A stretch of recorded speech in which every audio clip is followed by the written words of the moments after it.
بہت بڑی تعداد ہے جن پر حج فرض ہے. سمیں یہ بھی نہیں پتا ہوتا کہ ہم پر حج فرض ہو چکا ہے، لیکن مشاہدہ، تجربہ، دیکھا بھالا سب یہی ہے. وہ عمرے کر رہے ہیں، سال میں 2 دفعہ بعض اوقات عمرے کر لیتے ہیں، اور مدینہ پاک کی حاضری بھی ماشاءاللہ دیتے ہیں. لیکن اگر ان سے پوچھا جائے حج نہیں کیا، وہ حج کر لیں، اور کسی صورت اگر ان کا جیسے ہے فرض تو فارم بھریں اور یا جو بھی سلسلہ کر کے حج کریں. حج میں اصل مشقت ہوتی ہے، عمرے میں مشقت کم ہوتی ہے، رش بھی کم ہوتا ہے.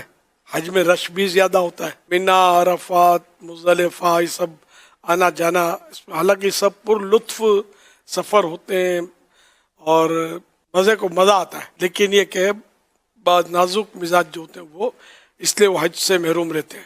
تو یہ ذہن میں رکھیں کہ جن پر حج فرض ہو گیا، یعنی اس کے پاس آنے جانے کا خرچہ ہے اور قرضے میں بھی نہیں ڈوبا ہوا کہ وہ خرچہ اس کا فارغ ہے.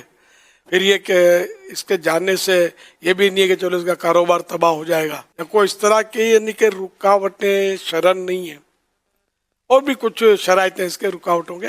تو اس طرح یہ رکاوٹ نہیں ہے، اور ایک تعداد ہے اور بھاری تعداد ہے کہ جن کے پاس رقم ہے، آنے جانے کا خرچہ بھی ہے، اور 100 کو حج کروا دیں اتنا خرچہ ہوتا ہے، لیکن خود نصیب کی بات ہے یہ نہیں کرتے. تو جن پر حج فرض ہے اور وہ حج نہ کریں تو ان کے لیے برا خاتمہ ہونے کا خطرہ ہے، بری موت ہونے کا خطرہ ہے.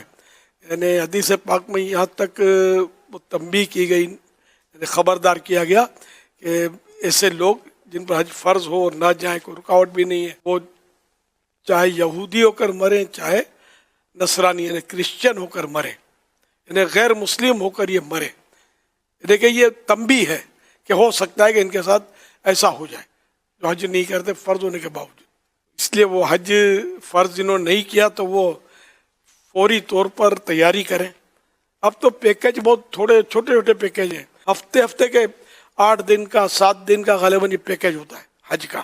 جو اگر نہیں ٹائم رکھتے اپنے پاس تو وہ کم از کم چھوٹے پیکج میں چلے جائیں، 8 دن والے 10 دن والے پیکج میں حج کر لیں.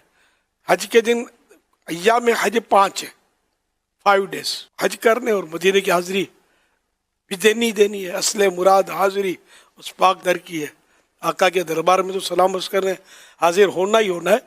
اس لیے مہربانی کر کے جن پر حج فرض ہے وہ اس کو سعادت سمجھیں کہ جنت میں لے جانے والا کام ہے. جنت میں بھی آپ کا اپنا کاروبار چھوٹ جائے گا، مگر وہاں پھر وہ کام ملے گا کہ یاد کریں گے آپ. صلو علی الحبیب صلی اللہ علی محمد.